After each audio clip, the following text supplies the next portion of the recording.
नमस्कार दोस्तों, साहित्य समाधान के मंच से मैं डॉक्टर रीता गौड़ आपका हार्दिक स्वागत करती हूं, अभिनंदन करती हूं। दोस्तों, आज हम बाल कांड के आखिरी सत्र पर हैं और आज हम इस संकल्प के साथ आपके सामने हैं कि जितने भी और शेष प्रश्न हैं, जो संभावित प्रश्न है बाल कांड पर, उन्हें आज पूरा करके ही रहेंगे। तो चलिए, बिना समय व्यर्थ नष्ट किए हम शुरू करते हैं आज का सत्र।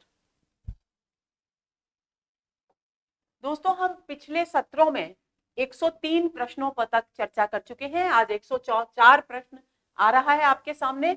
मुने अति बिकल मोह मति नाठी, मने गिर गई छूट जनु गांठी। पंक्ति में कौन सा अलंकार है? दोस्तों, ये जो पंक्ति है ये विश्व मोहिनी प्रसंग से ली गई है। जब विश्व मोहिनी नारद जी के गले में वरमाला नहीं डालती, बल्कि विष्णु भगवान जो राजकुमार के रूप में, जो राजा के रूप में वहां उपस्थित हैं, उनके गले में वरमाला डालती है, उस समय का प्रसंग यहाँ संकेतित है। तो यहाँ कहा गया है कि इस स्थिति को देखकर कि विश्व मोहिनी ने उनके गले में वरमाला नहीं डाली है, मुनि यानी नारद मुनि, मुनि का अर्थ है यहाँ नारद मुनि, अति विकल यानी अत्यधिक व्याकुल हो गए। क्यों हो गए? मोह मति नाठी, क्योंकि मोह ने उनकी बुद्धि को नाठी यानी नष्ट कर दिया।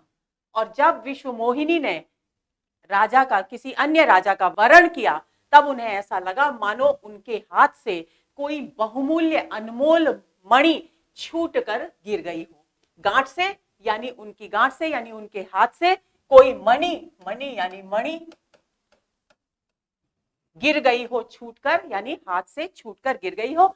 जनुवाचक शब्द का प्रयोग है दोस्तों, और आपके विकल्प हैं उपमा, उत्प्रेक्षा, रूपक और मानवीकरण। तो दोस्तों, यहाँ बी विकल्प इस प्रश्न का सही उत्तर है, क्योंकि जनुवाचक शब्द का यहाँ प्रयोग किया गया है। और विश्व मोहिनी के द्वारा किसी अन्य का वरण किए जाने पर नारद जी को यह अनुभव हो रहा है मानो कि उनके हाथ से कोई मणि छूटकर गिर गई हो, यानी विश्व मोहिनी में मणि के होने की संभावना व्यक्त की गई है। आगे चलते हैं, अगले प्रश्न पर आते हैं। नारद मोह प्रसंग में विश्व मोहिनी द्वारा वर्ण न किए जाने पर व्यथित नारद से किसने आईने में मुख देखने को कहा?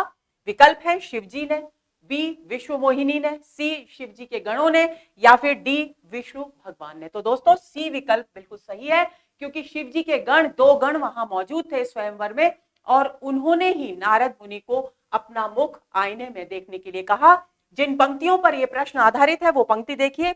तब हरगन, हरगन का मतलब क्या है? हरगन का मतलब है शिव जी के गण।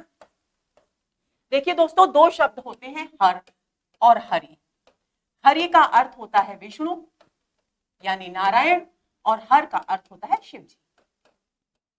तो यहां इन पंक्तियों में हर गण यानी हर के यानी शिव जी के गण बोले, मुस्काई मुस्कुराकर बोले, निज मुख मुकुर बिलोकहु जाई, कि निज यानी अपना मुख देखिए, कहां? मुकुर यानी आईना, आईने में अपना मुख, बिलोकहु यानी देखिए, जाकर आईने में अपना मुख तो देखिए। तो इस प्रकार इस प्रश्न का सही उत्तर है सी। अगले प्रश्न पर चलते हैं। नारद मुनि ने क्रोधित होकर शिव जी के गणों को क्या शाप दिया? ए तुम दोनों वानर हो जाओ, बी तुम दोनों राक्षस हो जाओ, सी तुम दोनों भस्म हो जाओ, डी तुम दोनों शिला बन जाओ। तो दोस्तों, बी विकल्प यहां सही है, क्योंकि नारद जी ने शिव जी के गणों को शाप दिया कि तुम दोनों राक्षस हो जाओ। ये पंक्तियां देखिए। हो निशाचर, निशाचर मतलब राक्षस, हो निशाचर जाओ तुम कपटी पापी दो। नारद जी ने कहा कि तुम दोनों, शिव जी के गणों को संबोधित करके कहा, तुम दोनों कपटी हो यानी छल कपट करने वाले हो, पापी हो यानी दुर्भावनाओं से युक्त हो, इसलिए मैं तुम्हें शाप देता हूं कि तुम जाकर निशाचर यानी राक्षस हो जाओ। हंसेओ हमई सो लेहु फल, तुमने मेरा मजाक उड़ाया है, हमको देखकर तुम हंसे हो तो उसका फल तुम लो। बहुरी हंसेहु मुनि को, और आगे फिर कभी किसी मुनि पर हंसना, इसी तरह से हंसना, व्यंजना क्या है? इसी तरह से मत हंसना, वरना इससे भी भयंकर परिणाम भुगतना पड़ेगा। आगे चलते हैं। अगला प्रश्न, पर संपदा सकहु नहीं देखी, तुमरे ईर्षा कपट विशेषी, यह कथन किसने किससे कहा? ए नारद ने विष्णु भगवान से, बी नारद ने शिव जी के गणों से, सी इंद्र ने विष्णु भगवान से, या डी इंद्र ने शिव जी के गणों से। तो दोस्तों, ए विकल्प यहाँ इस प्रश्न का उत्तर है, क्योंकि ये कथन नारद ने विष्णु भगवान से, प्रसंग ये हुआ कि जब विश्व मोहिनी ने किसी अन्य का यानी विष्णु भगवान रूपी किसी अन्य राजा का वरण कर लिया, तब व्याकुल और शिवजी के गणों ने उनसे आईने में अपना मुख देखने के लिए कहा नारद जी से। तब उन्हें पता चला कि विष्णु भगवान से उन्होंने हरि रूप मांगा था और उन्होंने उन्हें वानर का रूप दे दिया है। उससे क्रोधित होकर वे विष्णु भगवान के पास पहुंचे और क्रोध में आकर उन्होंने विष्णु भगवान से कहा कि पर संपदा सकहु नहीं देखी, दूसरे की संपत्ति को तुम देख नहीं सकते, तुम्हारे मन में ईर्ष्या और कपट यानी छल विशेष रूप से विद्यमान है। तो ये ए विकल्प यहां सही है। इसकी अगली पंक्ति दोस्तों ये है, मथत सिंधु रुद्रहि बहुरायेउ सुरन प्रेर विषपान करायेउ, कि तुम दूसरों की संपत्ति को देख नहीं सकते, तुम में ईर्ष्या और छल बहुत अधिक मात्रा में विशेष रूप से विद्यमान है। इसीलिए जब समुद्र मंथन हुआ था, मथत सिंधु यानी समुद्र मंथन जब हुआ था, तब तुमने रुद्र को पागल कर दिया, बौरायेउ पागल कर दिया, और क्या किया, सुरन प्रेर विषपान कराए, और देवताओं को प्रेरित कर उन्हें विषपान कराया था। यानी तुम हमेशा अच्छी चीजें, अच्छी वस्तुएं अपने पास रखना चाहते हो और दूसरों को बुरी वस्तुएं ही देना चाहते हो। ये छल करना, ये ईर्ष्या की प्रवृत्ति तुम्हारे व्यक्तित्व का अभिन्न अंग है। ये बात नारद जी ने विष्णु भगवान से क्रोधवश कही। ए विकल्प इस प्रश्न का सही उत्तर है। आगे चलते हैं।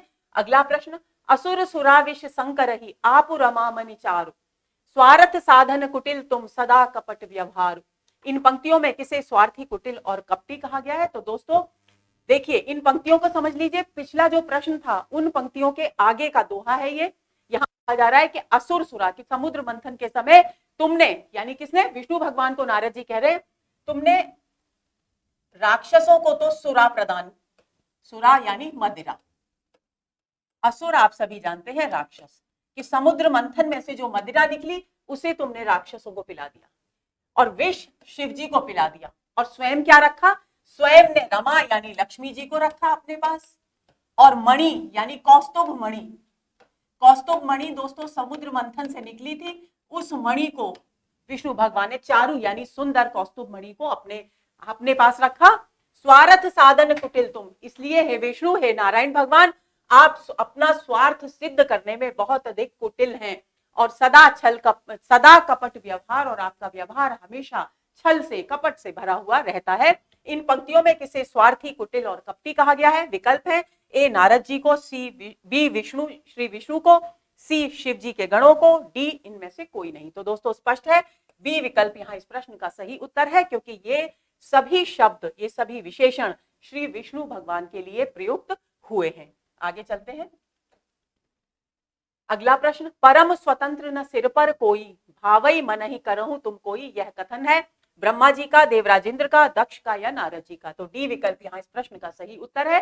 नारद जी ने विष्णु भगवान से पिछले प्रसंग, जिसमें हम 2 प्रश्नों की चर्चा कर चुके हैं, उसी प्रसंग में ये बात कही थी कि आप बिल्कुल स्वतंत्र हैं, अपनी मर्जी के मालिक हैं। क्यों? क्योंकि आपके सिर पर कोई नहीं है, यानी आपको नियंत्रित करने वाला कोई नहीं है, आपको नियंत्रित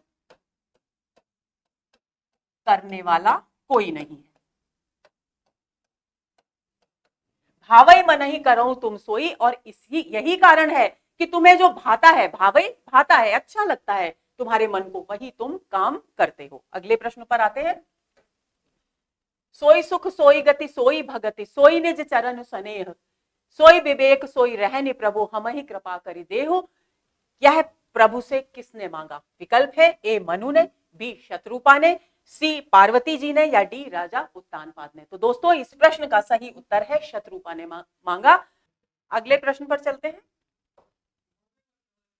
नारद जी ने नारायण को क्रोधवश क्या शाप दिया? विश्व मोहिनी प्रसंग ही चल रहा है, उसी पर आधारित प्रश्न है। आप ध्यान से देखेंगे ऑप्शंस। ए, जिस शरीर को धारण कर तुमने मेरे साथ छल किया है, तुम भी वही शरीर धारण करो, तुम भी मेरी तरह स्त्री वियोग से पीड़ित हो, वानरों की सहायता से ही तुम्हारा कार्य संपन्न हो, उपर्युक्त सभी। तो दोस्तों डी विकल्प यहाँ इस प्रश्न का सही उत्तर है, क्योंकि इस प्रश्न के ये सभी तीनों विकल्प सही हैं। नारद जी ने नारायण को ये तीनों शाप दिए थे। जिन पंक्तियों पर ये प्रश्न आधारित है उन्हें एक बार देख लेते हैं। देखिए, भले भवन अब बायन दीना। नारद जी विष्णु भगवान से क्रोध में आकर कहते हैं कि तुमने मुझे बहुत अच्छा उपहार दिया है, बहुत अच्छा बायना दिया है। पावे पावहु गे फल आपन कीन्हा, यानी तुमने मेरे साथ बहुत, इसकी व्यंजना क्या हुई, इसकी व्यंजना हुई कि तुमने मेरे साथ बहुत बुरा व्यवहार किया है, तुमने मेरे साथ अच्छा नहीं किया।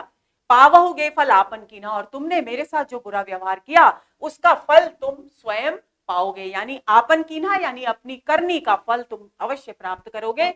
बंचे हूं मोहे जवन धरि देहा, बंचे हूं यानी जिस देह को धारण करके, जवन यानी जिस देह को धारण करके तुमने मेरे साथ छल किया, बंचे हूं छल किया यानी राजा का रूप धारण करके छल किया था, और विश्व मोहिनी ने विष्णु भगवान का ही वर्ण किया था।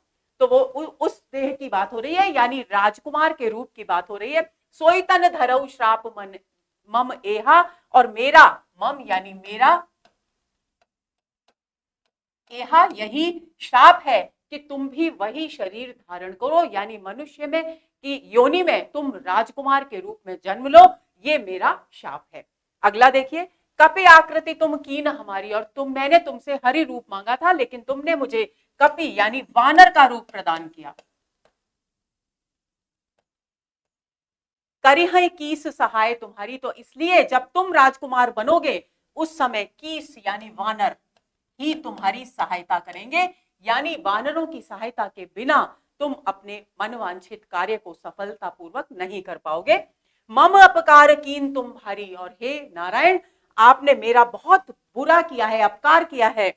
नारी बिरह तुम होव दुखारी, और तुम्हारे इस कार्य की वजह से मुझे स्त्री के वियोग से पीड़ित होना पड़ा। तो मैं तुम्हें श्राप देता हूं कि जिस तरह से मैं स्त्री के वियोग में पीड़ित रहा, वैसे ही तुम भी अपनी स्त्री के वियोग में पीड़ित रहोगे। आगे चलते हैं, अगले प्रश्न पर आते हैं। नारायण को शाप देकर नारद जी भयभीत क्यों हो गए? ए, उन्हें नारायण की माया ज्ञात हो गई थी। बी, उनकी चेतना जागृत हो गई थी। सी, क्रोध शांत होने पर उन्हें अपनी भूल का एहसास हुआ। डी, उपर्युक्त सभी। तो दोस्तों इस विकल्प का सही उत्तर है ए, उन्हें नारायण की माया ज्ञात हो गई थी, क्योंकि पहले तो वे क्रोधित थे और क्रोधवश वे विष्णु की माया को, भगवान की माया को समझ नहीं पाए। यही कारण है कि उन्होंने विष्णु भगवान को श्राप दिया। लेकिन जैसे ही विष्णु भगवान ने अपनी माया, अपनी लीला समेटी, उन्हें तत्काल ये एहसास हो गया कि उन्होंने बहुत बड़ी गलती की है, और यही कारण है कि वे भयभीत हो गए कि उन्होंने भगवान के प्रति इस तरह के कड़वे वचन आखिर किस प्रकार बोले। जिन पंक्तियों पर यह आधारित है, तब उनको देखेंगे हम। जब हरि माया दूर निवारी, जब हरि ने यानी विष्णु भगवान ने अपनी जो माया से जो नगर विष्णु मोहिनी आदि ये सब रचा था, इसको दूर किया, निवारी यानी दूर किया। नहीं तह रमा न राजकुमारी, नारद मुनि ने देखा वहां न तो रमा है यानी लक्ष्मी है, न वो राजकुमारी विश्व मोहिनी है। तब मुने अति सभीत हरिचरणा, तो जैसे ही माया समेटी विष्णु भगवान ने, अपनी स्थिति नारद मुनि को स्पष्ट समझ में आ गई, और वे सभीत यानी भयभीत होकर, डर कर हरि के चरणों में गिर पड़े। गहे पाहि प्रणतारते हरना, और उनके चरण पकड़कर वे अपनी पीड़ा का हरण कर अपनी रक्षा करने की प्रार्थना करने लगे। किससे? विष्णु भगवान से। अगले प्रश्न पर आते हैं। श्री नारायण ने नारद जी को उनके दुर्वचनों के पाप को दूर करने के लिए क्या उपाय बताया? क्योंकि बहुत भयभीत हो गए नारद कि उन्होंने विष्णु भगवान जो उनके आराध्य हैं, जिनका नाम स्मरण करना वे एक पल के लिए भी नहीं छोड़ते, उनके साथ इस प्रकार के दुर्वचन बोले, तो वे प्रभु से बार बार कहने लगे कि मैंने जो भी दुर्वचन बोले हैं, उससे मुझे जो पाप प्राप्त हुआ है, उसे दूर करने का, उससे मुक्त होने का उपाय मुझे बताइए।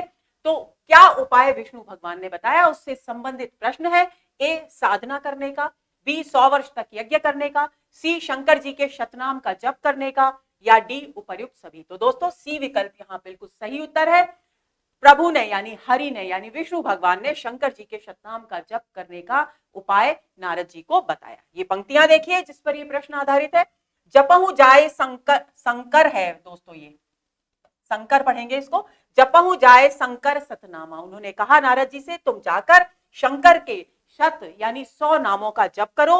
होए ही हृदय तुरंत विश्रामा, तुम्हारे मन में ये जो दुर्वचन बोलने के कारण जो व्याकुलता उत्पन्न हो गई है, वह उसको विश्राम आएगा, यानी वो शांत होगी, उसमें आराम आएगा, उसमें लाभ होगा। को नहीं शिव समान प्रिय मोरे। क्यों मैं ऐसा कह रहा हूं? क्योंकि शिव के समान प्रिय मुझे कोई भी नहीं है। असि परतीत तजहु जने भोरे, भूलवश भोरे, यानी कभी भूल से भी इस बात को मत भूलना कि शिव से अधिक प्रिय मेरे लिए कोई नहीं है। यानी उन्होंने शंकर के शत नाम का जप करने का उपाय बताया नारद जी को। अगले प्रश्न पर आते हैं। हरि अनंत हरि कथा अनंता, कहीं सुनाई बहुविधि सब संता, रामचंद्र के चरित सुहाए, कल्प कोटि लगे जाहि न गाए। यह पंक्तियां किसके द्वारा कही गई हैं? विकल्प है शिव जी, पार्वती जी, नारद जी या ब्रह्मा जी। तो दोस्तों ये पंक्तियां, ए विकल्प यहां इस प्रश्न का सही उत्तर है। शिव जी के द्वारा ये पंक्तियां कही गई हैं। अगले प्रश्न पर आते हैं। मनु और शत्रुपा के पुत्र का क्या नाम था? विकल्प है ध्रुव, बी प्रहलाद, सी उत्तानपाद या डी देवदत्त। तो दोस्तों आपको याद होगा सी विकल्प यहां इस प्रश्न का सही उत्तर है। मनु और शत्रुपा के पुत्र का नाम था उत्तानपाद और उत्तानपाद के पुत्र थे ध्रुव। आगे चलते हैं। मनु और शत्रुपा साधना करने के लिए कहां गए? ए प्रयाग, बी नैमिषारण्य, सी चित्रकूट या डी काशी। तो दोस्तों आपको भूलना नहीं है, बी विकल्प यहां बिल्कुल सही उत्तर है। मनु और शत्रुपा साधना करने के लिए नैमिषारण्य गए। अगले प्रश्न पर आते हैं। नील सरोरुह नील मणि, नील नील धर श्याम, लाजहि तन शोभा निरखि, कोटि कोटि सतकाम। दोहे में कौन सा अलंकार नहीं है? अनुप्रास, मालोपमा, पुनरुक्ति या उदाहरण। तो दोस्तों सबसे पहले हम देखते हैं न वर्ण की आवृत्ति हो रही है, तो अनुप्रास अलंकार यहां पर है। दूसरी बात, यहां पर उपमेय क्या है? उपमेय है श्याम। श्याम के लिए कितने उपमानों का प्रयोग किया गया है? नील सरोरु यानी नीलकमल, एक उपमान। दूसरा नीलमणि, दूसरा उपमान। तीसरा नीलधर यानी नीले बादल। तीन उपमानों की लड़ी बना दी गई है, यानी मालोपमा अलंकार है। जब एक उपमेय के लिए अनेक उपमानों की श्रृंखला कवि के द्वारा बना दी जाती है दोस्तों, वहां मालोपमा अलंकार होता है। तो मालोपमा भी है और कोटि कोटि में पुनरुक्ति अलंकार भी है। पुनरुक्ति प्रकाश अलंकार की बात हो रही है यहाँ। तो ऐसी स्थिति में केवल और केवल जो अलंकार इन पंक्तियों में नहीं है वो है उदाहरण अलंकार, यानी डी विकल्प इस प्रश्न का सही उत्तर है। आगे चलेंगे। मनु ने नारायण से क्या वरदान मांगा? मैं आपके समान पुत्र प्राप्त करूं, मैं मोक्ष प्राप्त करूं, मेरे पुत्र पौत्रादि निष्कंटक राज्य करें, मुझ पर जन्म जन्मांतर तक प्रभु की कृपा बनी रहे। तो दोस्तों ए विकल्प सही है। मनु ने प्रभु से ये वरदान मांगा कि मैं आपके समान पुत्र प्राप्त करूं। इन पंक्तियों को देखिए। दान शिरोमणि कृपा निधि नाथ, दान शिरोमणि कृपा निधि नाथ कहूं सतिभाव, चाहो तुम्हें समान सुत प्रभु सन कवन दोराव। मनु कहते हैं कि हे प्रभु, मैं सतभाव यानी सच्चे भाव से, मैं सच्चे भाव से, हे दानियों के शिरोमणि, हे कृपा के सागर नाथ प्रभु, मैं आपसे सच्चे भाव से कहता हूं कि मैं ये चाहता हूं तुम्हें समान सुता, कि आपके समान पुत्र हे प्रभु मुझे प्राप्त हो। सन प्रभु सन कवन दुराव, क्योंकि आप ईश्वर है, परमात्मा है, अंतर्यामी है, फिर आपसे भला दुराव छिपाव कैसा। यानी आपसे किसी हृदय की बात को छिपाने का कोई औचित्य ही नहीं है, क्योंकि मैं नहीं भी कहूंगा तो भी आप अंतर्यामी होने के कारण मेरे हृदय की भावनाओं को समझ ही जाएंगे। तो ये बात यहाँ कही, यानी वरदान के रूप में उन्होंने प्रभु के समान पुत्र की कामना की। तो ए विकल्प यहाँ इस प्रश्न का सही उत्तर है। अगला प्रश्न, मनु शत्रुपा की कथा किसने किसको सुनाई? शिव ने पार्वती जी को, बी याज्ञवल्क्य मुनि ने भरद्वाज मुनि को, सी दोनों को, डी इनमें से कोई नहीं। तो विकल्प सी यहाँ बिल्कुल सही है, क्योंकि शिव जी ने पार्वती जी को सुनाई और याज्ञवल्क्य मुनि ने भरद्वाज मुनि को सुनाई, यानी इन दोनों को ये कथा सुनाई गई। तो सी विकल्प इस प्रश्न का सही उत्तर है। आगे चले। शिवजी ने पार्वती जी को श्री राम के अवतार लेने के दूसरे कारण के रूप में कौन सी कथा सुनाई? ए प्रजापति दक्ष की कथा, बी राजा प्रताप भानु की कथा, सी रावण की कथा या डी मनु शत्रुपा की कथा। तो दोस्तों बी विकल्प यहाँ इस प्रश्न का सही उत्तर है, क्योंकि पहली कथा जो सुनाई थी वो मनु और शत्रुपा की थी और दूसरी कथा राजा प्रताप भानु की थी, जो किसी सुअर का शिकार करने के लिए उसके पीछे दौड़ता दौड़ता अपना रास्ता भूलकर एक कपटी मुनि के पास जा पहुंचे थे। आगे चलते हैं। राजा प्रताप भानु किस देश का राजा था? ए कैकय, बी विदर्भ, सी गांधार या डी विदिशा। तो दोस्तों याद रखिएगा, ए विकल्प यहाँ इस प्रश्न का सही उत्तर है। केकय देश का राजा था राजा प्रताप भानु। आगे चले। राजा प्रताप भानु वराह का पीछा करता हुआ रास्ता भटककर किसके आश्रम में पहुंचा? वशिष्ठ ऋषि, अगस्त्य मुनि, कपटी मुनि या इनमें से कोई नहीं। तो सी विकल्प यहाँ इस प्रश्न का सही उत्तर है, कपटी मुनि के पास पहुंचा था। ये पंक्तियां देखिए, फिरत विपिन आश्रम एक देखा। जब वह भटक कर जंगल में, विपिन यानी वन में घूम रहा था, तो उसने एक आश्रम देखा। तहां बस नृपति कपट मुनिवेशा, वहां पर एक नृपति यानी एक राजा कपटी मुनि के वेश में यानी छल पूर्वक मुनि का वेश धारण कर रहता था। जासु देश नृप लीन छुड़ाई, और ये राजा कौन था? जिसके राज्य को प्रताप भानु राजा ने युद्ध में छीन लिया था। समर सैन तज गए पराई, और पराजित होते ही, प्रताप भानु से पराजित होते ही वो कपटी राजा अपनी युद्ध में ही अपनी सेना को छोड़कर वहां से चला गया था, और उसके बाद वो वन में आकर एकांत में रहने लगा था एक कपटी मुनि के वेश में। तो उसी कपटी मुनि के पास ये पहुंचे। वास्तव में दोस्तों आपको याद होगा कि ये इस कपटी मुनि का ही छल था। उसने कालकेतु नामक राक्षस को भेजा था वराह का रूप धारण कर, उसे रास्ता भटकाकर अपने आश्रम तक लाने के लिए, ताकि वो अपनी पराजय का बदला ले सके। तो ये बात भी आपको ध्यान में रखनी है। आगे चले।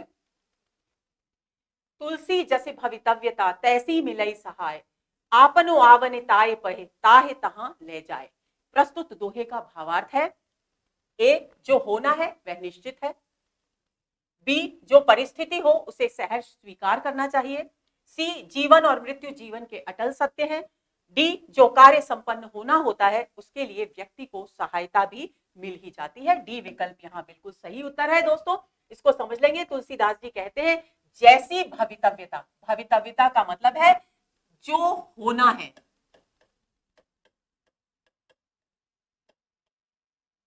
जो होना है, जैसा जैसा होना है, जो होना है, जिस रूप में होना है, तैसी मिलई सहाय, व्यक्ति को वैसी ही सहायता मिल जाती है।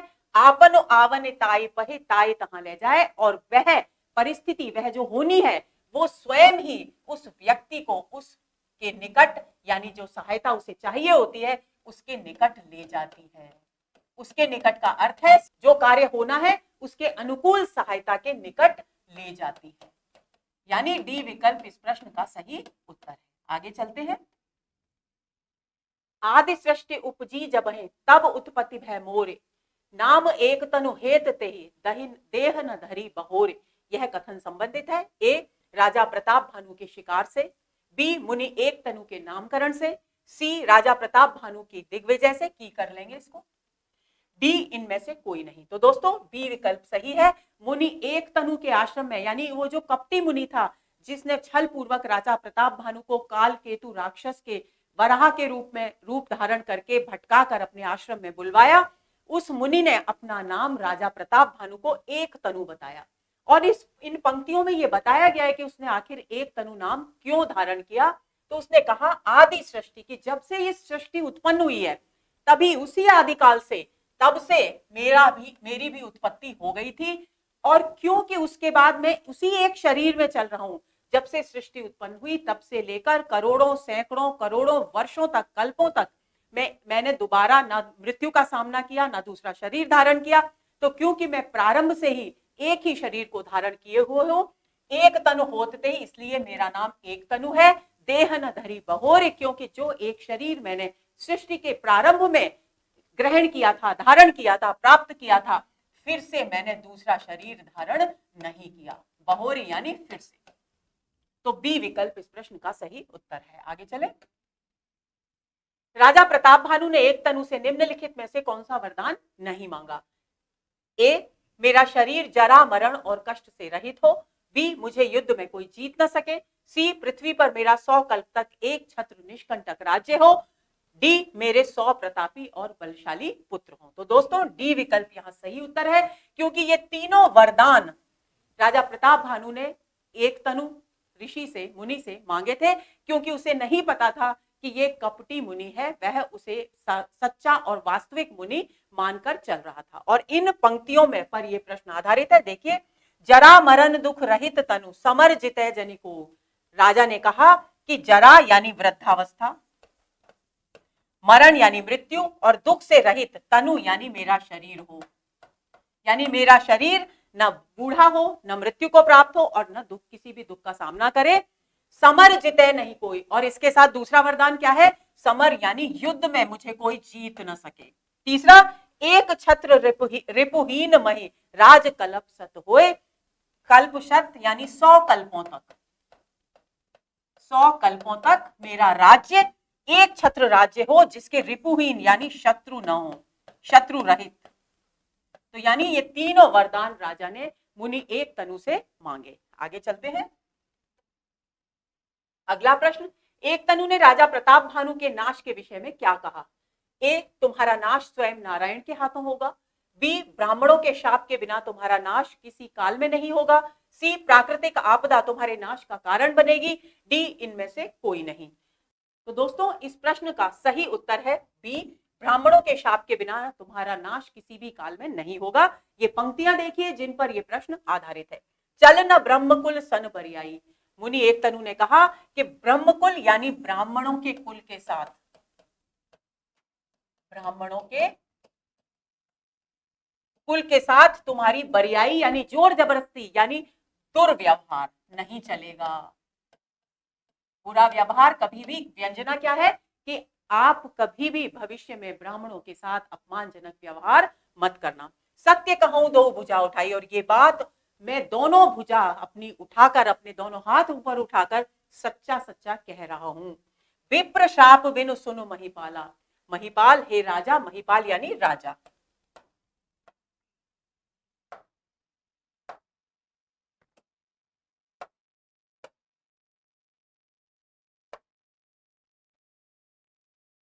महिपाल का मतलब है राजा।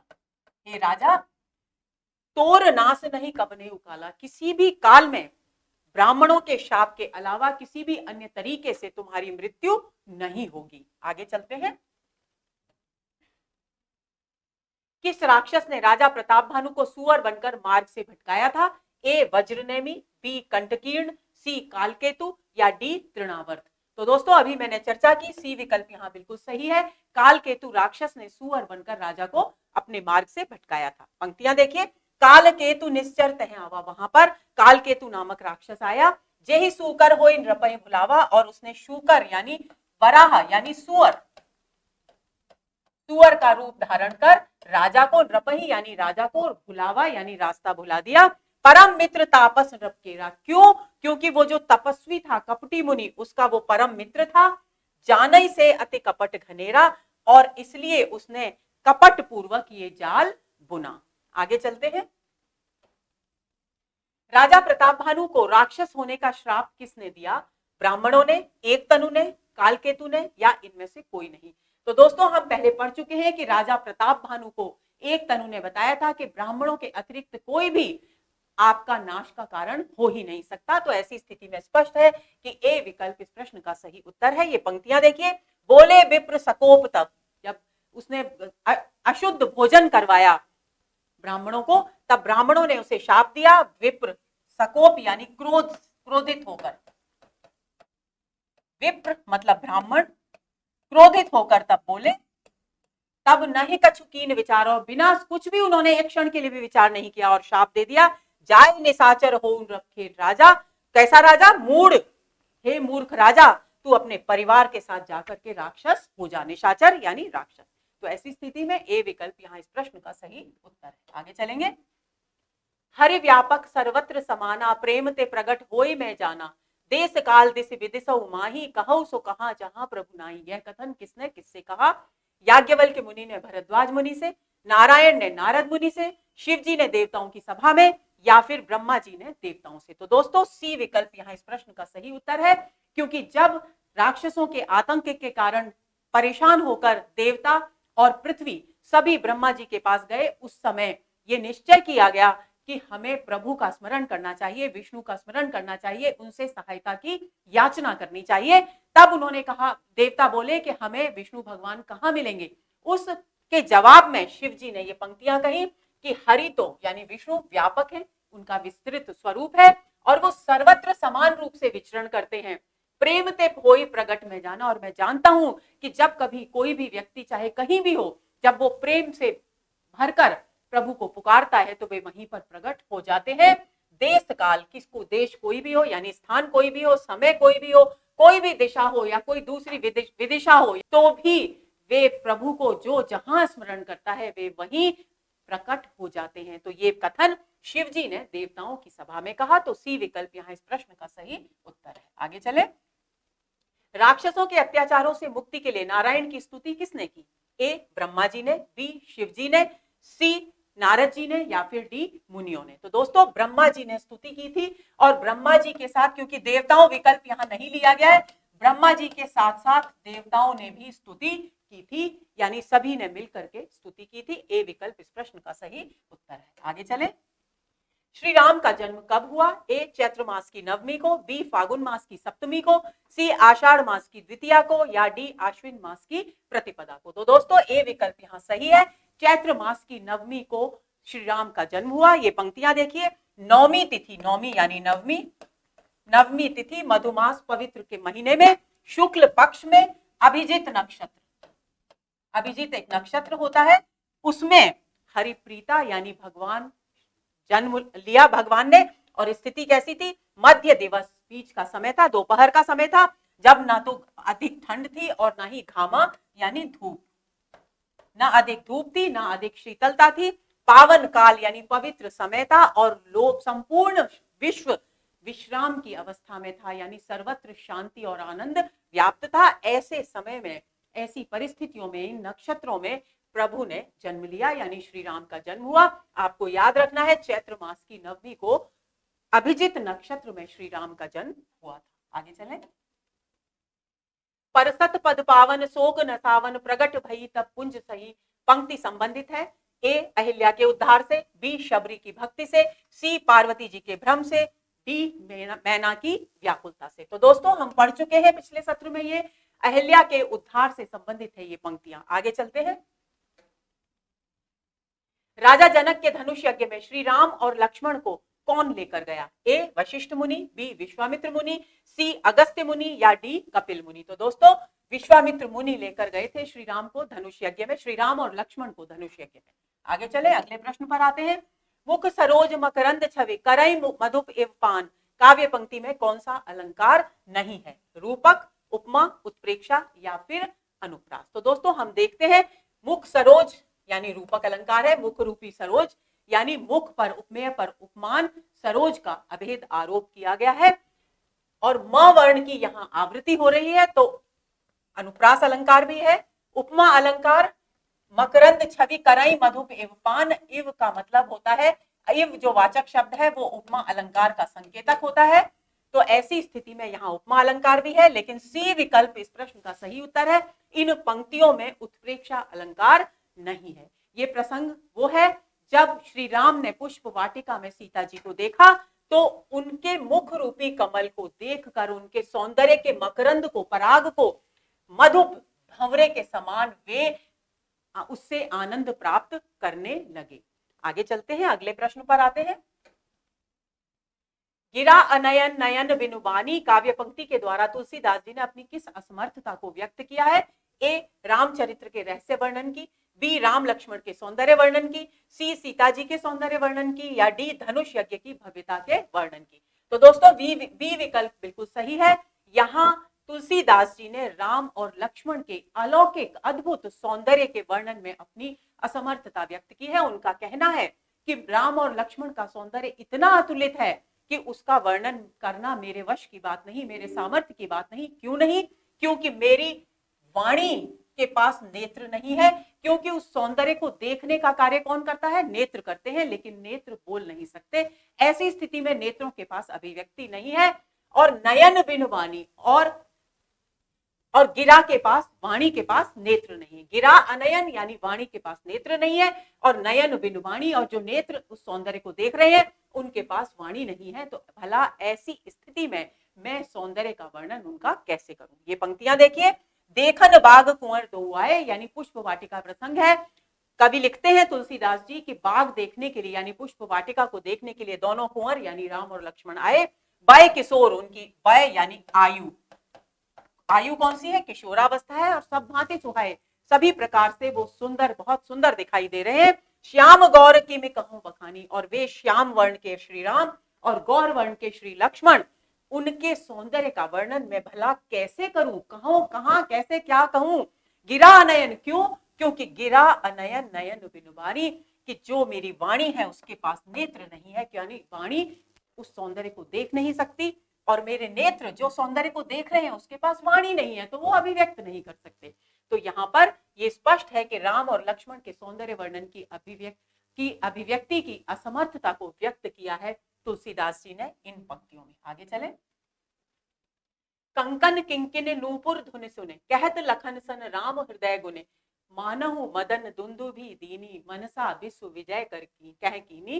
पंक्तियों में रेखांकित काव्यांश में कौन सा अलंकार है? रेखांकित आपको दिख रहा होगा, इसमें अलंकार पूछा गया है यहाँ।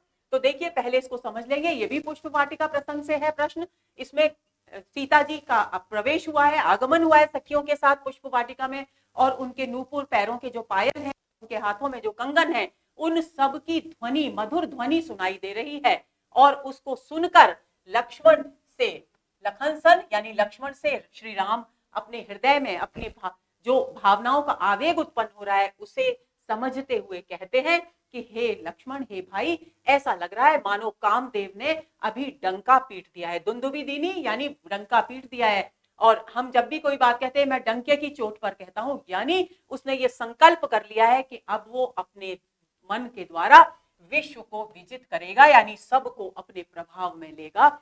इसकी व्यंजना क्या है? इसकी व्यंजना है कि कामदेव क्योंकि प्रेम के देवता कहे जाते हैं, तो ऐसी स्थिति में कवि कहना चाह रहे हैं कि श्री राम के हृदय में सीता जी के प्रति प्रेम के भावों का उदय हो रहा है। तो पंक्तियों में रेखांकित काव्यांश, ये रेखांकित काव्यांश है, इसमें वाचक शब्द मानहु से ही स्पष्ट हो जाता है कि यहाँ उत्प्रेक्षा अलंकार है, तो सी विकल्प यहाँ इस प्रश्न का सही उत्तर है। आगे चलें। अस कहि फिर चितये तेहि ओरा, सिय मुख ससी भय नयन चकोरा, भये बिलोचन चारु निमित्त जे दिग। पंक्तियों में किसका वर्णन किया गया है? ए, श्री राम के द्वारा सीता जी के सौंदर्य से अभिभूत होने का, श्री राम सीता के विवाह का, सीता जी के श्री राम के प्रति प्रेम का, या फिर धनुष यज्ञ का। तो दोस्तों, ए विकल्प यहाँ बिल्कुल सही उत्तर है।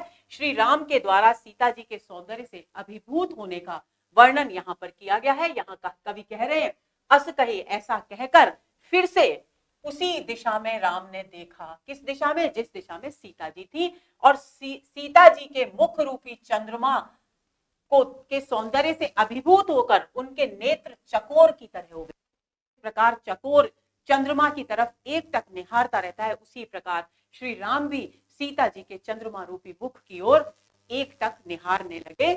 भय बिलोचन चारु अचंचल, और उस लौकिक अद्भुत सीता जी के सौंदर्य को, सीता जी के उस अद्भुत अलौकिक सौंदर्य को देखकर उनकी आंखें झपकना भूल गई, उनकी पलकें झपकना भूल गई। अचंचल यानी स्थिर हो गई, निर्निमेष नेत्रों से वो सीता जी की ओर देखने लगे। कवि लिखते हैं, ऐसा लगा मनहु सकुच निमित्त जे दिगंचल, मानो निमि ने, ऐसा माना जाता है दोस्तों, निमि राजा जनक के पूर्वजों में से माने जाते हैं, और ऐसा माना जाता है कि उनका स्थान प्रत्येक मनुष्य की पलकों पर है, और पलकें हमारी जो झपकती हैं वो निमि के निवास के कारण ही झपकती है।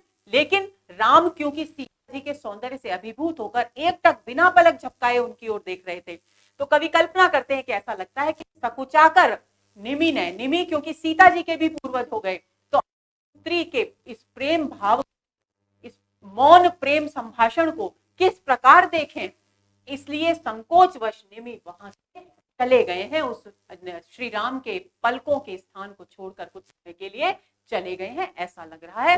तो यहाँ संभावना व्यक्त की गई है। तो ऐसी स्थिति में यहाँ पर उत्प्रेक्षा अलंकार भी है दोस्तों, और श्री राम के द्वारा सीता जी के सौंदर्य से अभिभूत होने का वर्णन तुलसीदास जी के द्वारा किया गया है। ए विकल्प इस प्रश्न का सही उत्तर है। आगे चले। अगला प्रश्न, लता भवन्ते प्रगट भय ते ही अवसर दो भाई, निकसे जनु जुग बिमल विदु जलद पटल बिलगाए। प्रस्तुत दोहे में जुग बिमल विदु और जलद पटल का क्रमशः संबंध है, यानी ये बताना है कि जुग बिमल विदु किसके लिए आया है और जलद पटल किसके लिए आया है। ए, पूर्णिमा के चंद्रमा और बादलों से, बी राम लक्ष्मण और लताओं के कुंज से, सी सीता जी और उनकी सखियों से, डी चंद्रमा और तारों के समूह से। तो दोस्तों बी विकल्प यहाँ इस प्रश्न का सही उत्तर है, क्योंकि जुग का मतलब होता है दो, दो विमल यानी निर्मल, विदु यानी चंद्रमा, दो निर्मल चंद्रमा यानी दो निर्मल चंद्रमा का अर्थ है, संबंध है राम और लक्ष्मण से।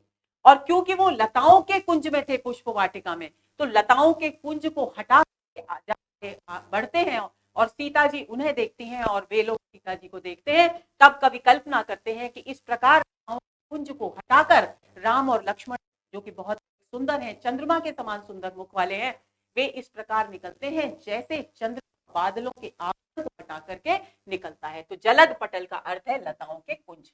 तो बी विकल्प यहाँ इस प्रश्न का सही उत्तर है। आगे चलेंगे। देखन मिस मृग विहग तरु फिरई बहोरी बहोरी, निरखी निरखी रघुवीर छवि बाढ़ई प्रीत भोरी। प्रस्तुत काव्य पंक्तियों में कौन सा भाव व्यक्त हुआ है? सीता जी के भावों की अभिव्यक्ति है यहाँ पर दोस्तों। अर्थ समझ लेंगे। जब उन्होंने श्री राम को देखा तो उनके मन में भी प्रेम की भावनाएं जागृत हुई, और जब वे सखियों के साथ गौरी पूजन करके लौटने लगी, तब उनका मन श्री राम के दर्शन करके थका नहीं था। तो वे, क्योंकि वे प्रत्यक्ष रूप से श्री राम का दर्शन नहीं कर सकती थी, इसलिए वे क्या कर रही थी? मिस मतलब बहाना। किस बहाने से?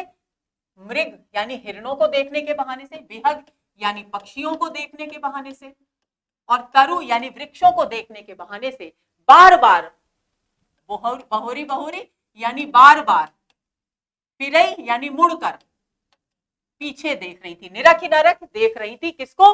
रघुवीर छवि, और रघुवीर जी के यानी श्री राम के सौंदर्य को देख रही थी, और उनकी प्रीति निरंतर बढ़ती ही जा रही थी, थोड़ी यानी कम नहीं हो रही थी।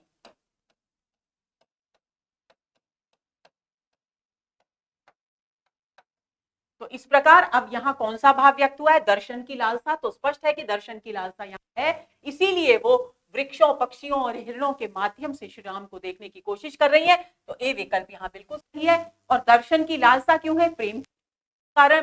तो प्रेमाधिक्य भी है, लोक मर्यादा भी है कि प्रत्यक्ष रूप से श्री राम के दर्शन करना लोक मर्यादा के खिलाफ है, इसलिए वो बहाने से, किसके बहाने से? हिरणों, पक्षियों और वृक्षों के बहाने से श्री राम को देख रही है। तो लोक मर्यादा भी है, यानी डी विकल्प का सही उत्तर। आगे चलते हैं, अगले प्रश्न पर आते हैं। सब कहा सब राम कहा सब कौशिक पाही, सरल स्वभाव छुअत छल नाही। पंक्ति में रेखांकित शब्द किसके लिए है? विकल्प है ए जाति से, बी राजा जनक से, सी ऋषि विश्वामित्र से, या डी सीता जी की सखियों से। तो दोस्तों सी विकल्प सही है। यहाँ कौशिक शब्द जो है ऋषि विश्वामित्र के लिए आया है।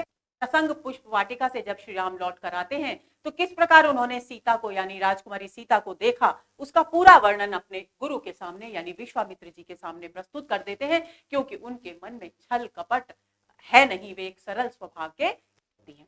तो सी विकल्प यहाँ इस प्रश्न का सही उत्तर है। आगे चले। सुफल मनोरथ हो तुम्हारे, यह आशीर्वाद किसने किसको दिया? राजा दशरथ ने श्री राम को, ऋषि विश्वामित्र ने श्री राम को, राजा जनक ने सीता जी को, या फिर गुरु शतानंद ने सीता जी को। तो दोस्तों बी विकल्प सही है। विश्वामित्र ने श्री राम को याद किया, पुष्प वाटिका से अपने गुरु यानी विश्वामित्र जी के लिए पूजा के लिए पुष्प लेकर आए और उन्होंने उन्हें अर्पित किए।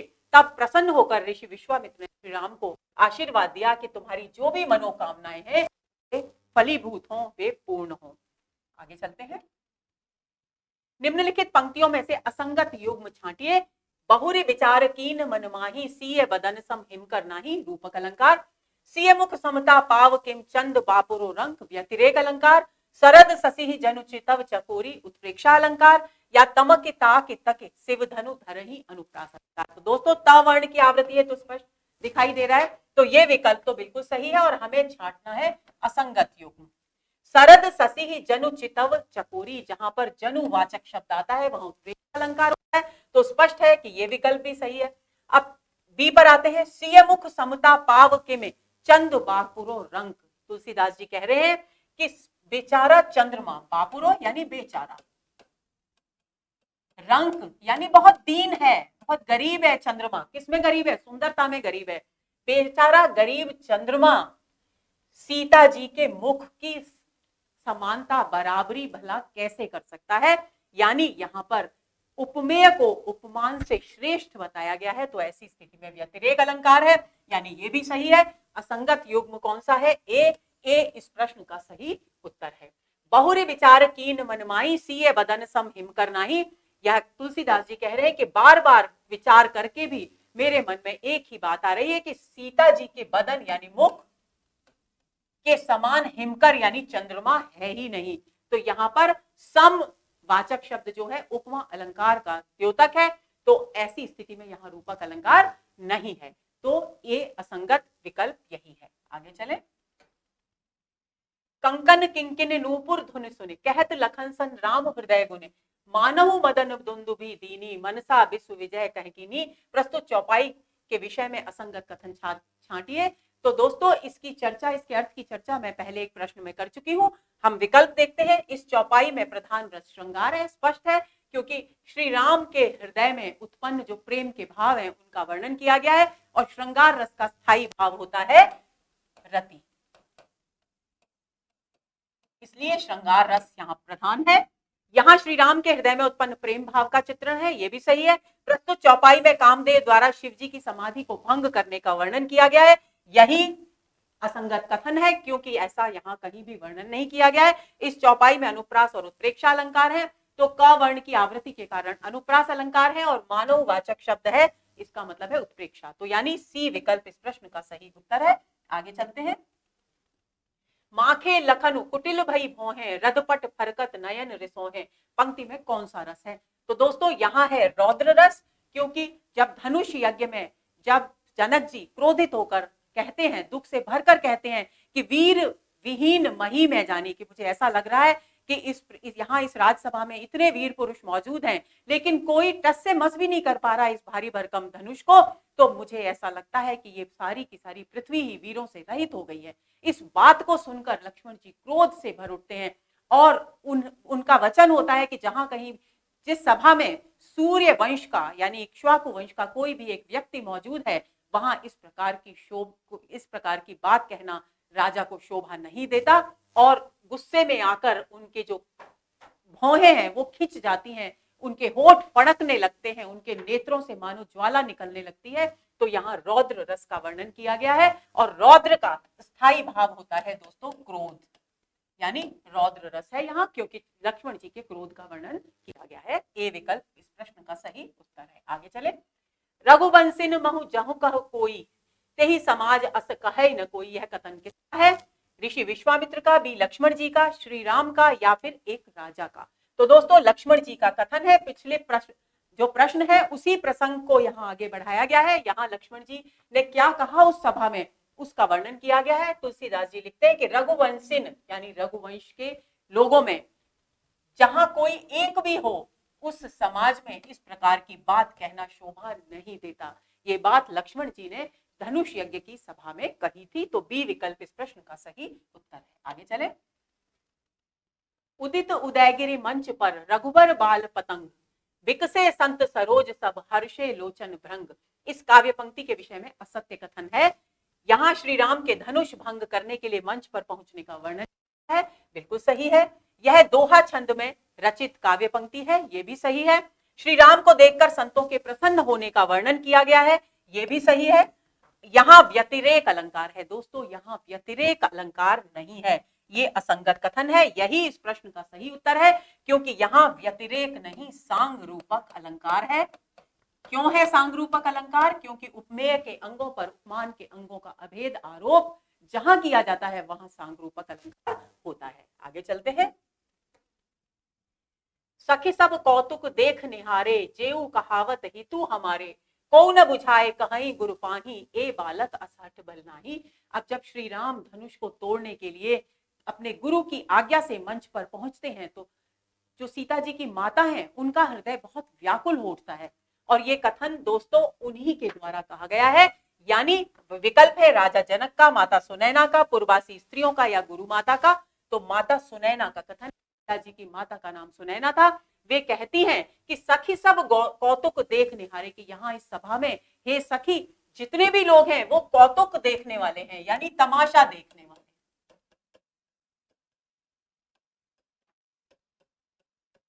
और कहने को ये हमारे हितु, हमारे लिए हितकारी कहलाते हैं, लेकिन ये सब वास्तव में क्या है? वास्तव में तमाशा देखने के लिए इस सभा में आए हैं। को न बुझाए कहे गुरु पाई। मुझे समझ में नहीं आ रहा कि कोई भी गुरु के पास जाकर ये समझाता क्यों नहीं कि इस ए बालक असे हट भलनाई के बालक, जो धनुष इतना कोमल है शरीर से, इस भारी भरकम धनुष को भंग करने के लिए हट कर रहा है, ये अच्छी बात नहीं है। तो ये संवाद है माता सुनैना का। आगे चले। कह कुंभज कह सिंधु अपारा, सोशेव सुजस सकल संसारा, रवि मंडल देखत लघु लागा, उदय तासु त्रिभुवन तम भागा। यह किसने कहा? विकल्प है, एक सखी ने महारानी सुनैना से, बी एक सखी ने सीता जी से, सी एक पुरुष ने राजा जनक से, या फिर एक पुरुष ने गुरु शतानंद से। तो दोस्तों ए विकल्प यहाँ इस प्रश्न का सही उत्तर है। पिछले प्रश्न में जो सीता जी की माता सुनैना ने अपनी सखी से कहा, तो उस सखी ने उन्हें समझाते हुए ये बात कही, कह कुंभज, कि आप ये मत समझिए कि ये देखने में बहुत कोमल शरीर के बालक लग रहे हैं और धनुष इनसे नहीं टूटेगा, क्योंकि हमारे यहाँ ऐसे बहुत सारे उदाहरण मौजूद हैं जहां एक छोटे से आकार वाले कोमल कांत दिखाई देने वाले व्यक्ति ने बड़े बड़े कार्य संपन्न किए हैं। तो वो उदाहरण देती हैं, कह कुंभज, कुंभज है अगस्त्य मुनि। कहां अगस्त्य? अगस्त्य मुनि, अगस्त्य मुनि वो हैं दोस्तों जिन्होंने पूरा का पूरा क्रोध में आकर समुद्र पी लिया था।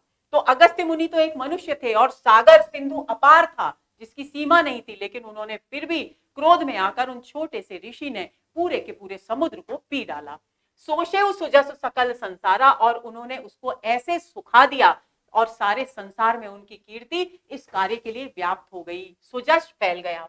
रवि मंडल, इसी प्रकार दूसरा उदाहरण देती है सखी कि इसी प्रकार रवि मंडल देखत लघु लागा, सूर्य का जो मंडल है वो देखने में बहुत छोटा लगता है, लेकिन जैसे ही वो उदित होता है वैसे ही तीनों लोकों का जो अंधकार है वो दूर हो जाता है। तो ये बात यहाँ समझाने के लिए एक सखी के द्वारा महारानी सुनैना से कही गई। आगे चले। करे हितु हरहु चाप गरुआई, मन ही मन है प्रार्थना किसने की? ए राजा जनक ने शिव जी से, बी रानी सुनैना ने शिव पार्वती से, सी पूर्ववासियों ने गणेश जी से, या सीता जी ने शिव पार्वती से। तो दोस्तों डी विकल्प यहाँ सही है। ये प्रार्थना कि करे हितु हरहु चाप गरुआई, ईश्वर से, विष्णु भगवान से, नारायण से कहा कि आप मेरा इतना भला कर दीजिए कि ये जो धनुष श्री राम उठाने जा रहे हैं, इसे गरुआई, इसका जो भारीपन है, भारीपन का हरण कर लीजिए, यानी इसे हल्का कर लीजिए। हरऊ, हरण कर लीजिए, चाप मतलब धनुष के भारीपन को। तो ये बिल्कुल सही उत्तर है डी। अब इन पंक्तियों को देखते हैं। मन ही मन मनाव अकुलानी, जैसे ही श्री राम पहुंचे और मंच पर देखा सीता जी ने उन्हें धनुष तोड़ने के लिए तत्पर, तो वो मन ही मन व्याकुल हो गई। हो प्रसन्न महेश भवानी, और वो शिव पार्वती को से मनाने लगी और उन्हें प्रसन्न करने का प्रयत्न करने लगी। करो सफल आपने सेवकाई, कि मैंने यदि अपने जीवन में आपकी तनिक भी भक्ति की है, तनिक भी सेवा की है, तो आप मेरा इतना भला कीजिए कि इस धनुष को हल्का कर दीजिए। यानी सीता जी ने ये कथन शिव और पार्वती जी से कहा। आगे चले। गिरा अलिनि मुख पंकज रोकी, प्रगट नलाज निशा अवलोकी। काव्य पंक्ति में उपमेय है। गिरा मुख निशा, गिरा मुख लाज, अलिनि पंकज निशा, अलिनि मुख निशा। तो दोस्तों पहले इस पंक्ति को समझ लेते हैं। तुलसीदास जी कह रहे हैं कि गिरा यानी वाणी,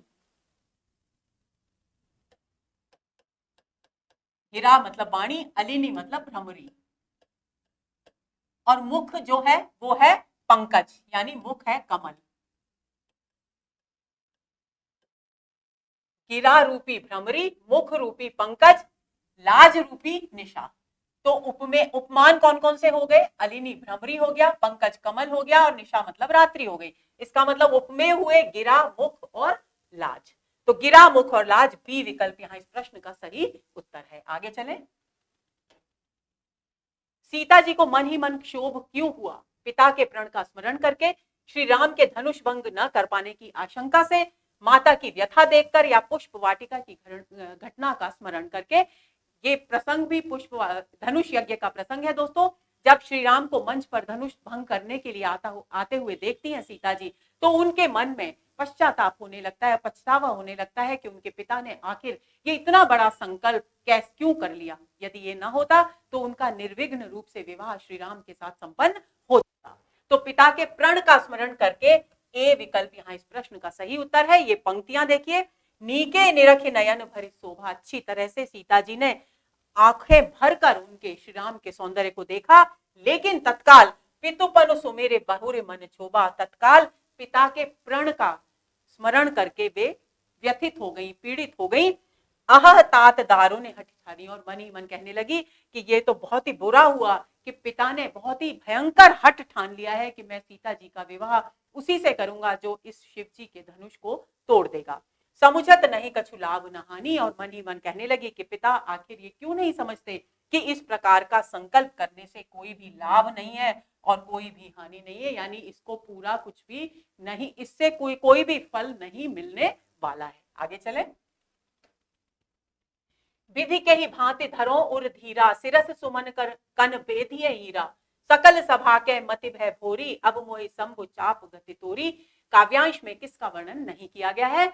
ए विधाता की कठोरता का, बी सीता जी की व्याकुलता और अधीरता का, सी श्री राम की कोमलता का, डी सीता जी के द्वारा धनुष से की गई प्रार्थना का। दोस्तों इन पंक्तियों को समझ लेते हैं। सीता जी ने जब देखा कि श्री राम धनुष तोड़ने के लिए मंच पर आ गए हैं, तब उनका हृदय बहुत अधिक व्याकुल हो गया और वे बोली कि हे विधि, हे विधाता, अब मेरा हृदय किस प्रकार धैर्य धारण करे। क्यों? क्योंकि जो श्री राम है वो पुष्प के समान कोमल है और हीरे के समान कठोर है ये शिव जी का धनुष, तो भला पुष्प के कण से इस भयंकर हीरे को कैसे भेदा जा सकता है, यानी किस प्रकार इतने कोमल शरीर वाले श्री राम इस धनुष को भंग कर सकते हैं। सकल सभा के मति भय भोरी, ये पूरी जो सभा है ये बावली हो गई है, पागल हो गई है, जो इन्होंने इतने कोमल शरीर वाले श्री राम को शंभु का चाप धनुष तोड़ने के लिए भेज दिया है। अब मोहे शंभु चाप गति तोरी, अब क्योंकि हे शिव जी के धनुष मेरे सामने और कोई रास्ता ही नहीं रह गया है, ऐसी स्थिति में अब तुमसे ही मैं प्रार्थना करती हूँ कि तुम कुछ ऐसा चमत्कार करो, अपने वजन को कम कर दो, अपने भार को कम कर दो, ताकि श्री राम तुम्हें तोड़ सकें। तो यहाँ विधाता की कठोरता का वर्णन नहीं किया गया है, बाकी सीता जी की व्याकुलता और अधीरता का वर्णन है, श्री राम की कोमलता का वर्णन है और सीता जी के द्वारा धनुष से की गई प्रार्थना का वर्णन है। तो ये विकल्प दोस्तों इस प्रश्न का सही उत्तर है। आगे चलेंगे। लोचन जल रहे लोचन कोना, जैसे परम कृपन कर सोना, काव्य पंक्ति में कौन सा अलंकार है? यहाँ भावावेश के पुलकित होने का, प्रेम में पुलकित होने का वर्णन किया गया है और कवि कह रहे हैं कि लोचन का जो नेत्र है रोमांचित होने के कारण कभी कभी जो आंसू भावावेग के कारण हमारी आंखों में आ जाते हैं, वे लोचन के नेत्रों के कोने में ही अटक कर रह गए हैं। जैसे किसी भी बहुत अधिक कंजूस व्यक्ति का जो सोना है वो कोने में दबा हुआ रह जाता है, किसी काम नहीं आता, उसी तरह से जो जल है नेत्रों का, जो आंसुओं का जल है नेत्रों के कोनों में अटक कर रह गया है। तो रूपक, संदेह, उपमा या उत्प्रेक्षा। तो दोस्तों यहाँ जैसे वाचक शब्द आया है यानी कि उपमा अलंकार है, तो सी विकल्प यहाँ इस प्रश्न का सही उत्तर है। आगे चलेंगे। जही के जही पर सत्य स्नेहु, सो तहते ही मिले न कछु संदेहु, पंक्ति में है सच्चा स्नेह कभी परास्त नहीं होता, जिसका जिसके प्रति सच्चा स्नेह होता है वह उसे मिलता है। सच्चे स्नेह में संदेह की संभावना होती या सच्चा प्रेम करने वाले संदेह नहीं करते। तो दोस्तों बी विकल्प यहाँ इस प्रश्न का सही उत्तर है, क्योंकि इसका अर्थ है कि जिसके प्रति जिसका नहीं होता है वह उसे अवश्य मिलता है। अगले प्रश्न पर चलते हैं। प्रभु तन चितई प्रेम तन ठाना, पंक्ति का क्या अर्थ है? शारीरिक प्रेम व्यर्थ है, सच्चा प्रेम चेतना का प्रेम है।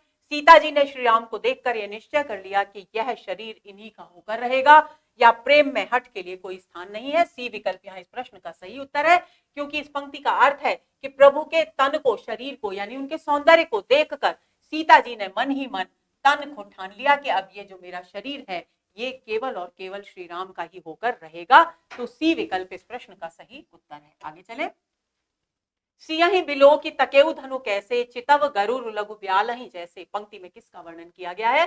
सीता जी के नेत्रों का, शिव जी के धनुष का, श्री राम के द्वारा सीता जी को देखकर धनुष की ओर देखने का, या राजा जनक के हट का। तो दोस्तों सी विकल्प यहाँ भी सही है, क्योंकि जब धनुष को तोड़ने के लिए मंच पर आते हैं श्री राम, तो वो सबसे पहले सीता जी की ओर देखते हैं और उसके बाद धनुष की ओर देखते हैं। तो किस प्रकार वो दोनों की ओर देखते हैं उसका वर्णन किया है तुलसीदास जी ने यहाँ, कि वो इसी प्रकार देख रहे हैं जिस प्रकार गरुड़ छोटे से सर्प को देखता है। यानी भावना व्यंजना क्या है? व्यंजना ये है कि श्री राम भले ही शरीर से कोमल हो, लेकिन उनके सामने वो विशालकाय भारी भरकम धनुष उसी प्रकार है जैसे गरुड़ के सामने कोई भी एक छोटा सा सांप।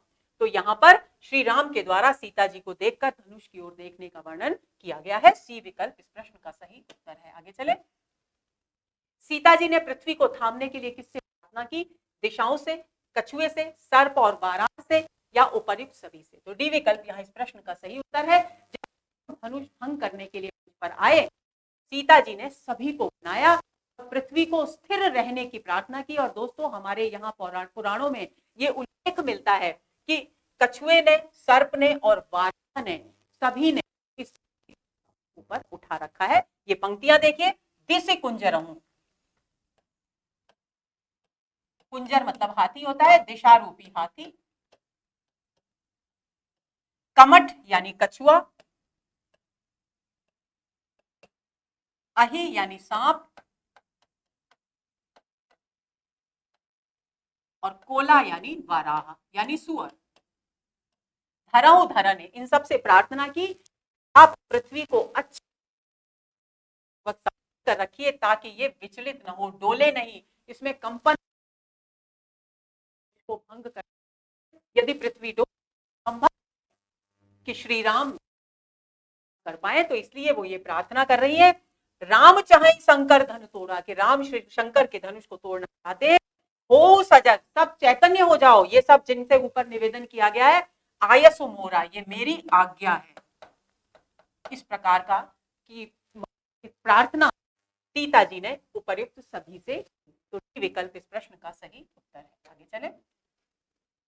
का वर्षा सब कृषि सुखाने, समय चुके पुण्य का पछताने, पंक्ति का अभिप्रेत है वर्षा के बिना कृषि सूख जाती है, बीता हुआ समय कभी लौट कर नहीं आता, उचित समय पर कार्य न करने पर पश्चाताप करने के अलावा कोई लाभ नहीं होता, व्यक्ति को पश्चाताप की अपेक्षा कर्म पर ध्यान केंद्रित करना चाहिए।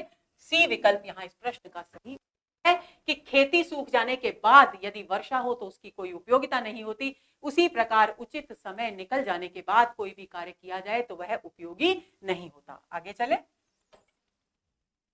त्रसित बारे बिनु जो तनु त्यागा, मुए करई का सुधा तड़ागा। काव्य पंक्ति में निहितार्थ है, समय पर कोई वस्तु न मिले तो उसका कोई मूल्य नहीं होता, प्यासे व्यक्ति को मृत्यु के बाद अमृत का तालाब भी मिल जाए तो उसकी कोई उपयोगिता नहीं होती, दोनों या कोई नहीं। तो दोस्तों सी विकल्प यहाँ इस प्रश्न का सही उत्तर है कि समय पर जिस वस्तु की आवश्यकता होती है यदि वह न मिले तो बाद में समय बीतने पर उसकी कोई कीमत नहीं रह जाती। दूसरा, प्यासे व्यक्ति को पानी भी न मिले और मृत्यु के बाद यदि उसे अमृत का सरोवर भी मिल जाए तो उसके लिए उसकी कोई उपयोगिता नहीं होती। तो दोनों विकल्प यहाँ सही है। तो सी विकल्प इस प्रश्न का सही उत्तर है। आगे चलेंगे। भरे भुवन घोर कठोर रव, रवि बाज तज मारग चले, चिक्करहि दिग्गज डोल मही, अहि कोल पूरम कलमले, सुर असुर मुनि कर कान दीने, सकल विकल विचारहि, को दंड खंडेउ राम तुलसी, जयति वचन उचारहि।